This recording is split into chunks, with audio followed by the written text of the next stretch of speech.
হাফেজ তারাবি পড়ায়া টাকা নিতে পারবো কিনা, ঠিক না?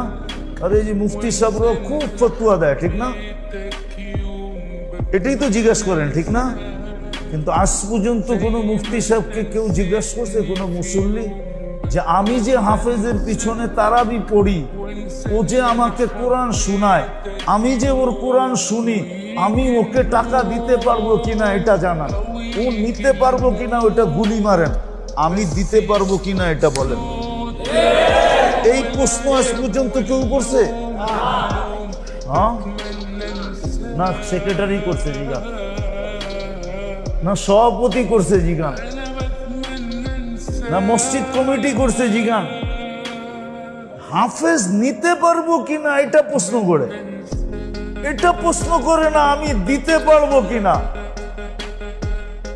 হাফেজ নিতে পারবো কিনা এটা প্রশ্ন করে, এটা প্রমাণ করে ওর ভিতরে কোরআনের আজমত নাই,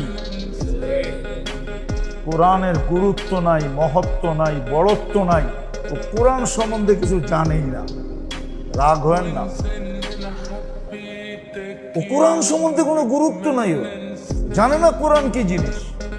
কোরআনের মহত্ব যদি থাকতো তাহলে মুসল্লিরা হাফেজকে সোনার হার দিতে দিতে ডাইকা দিত।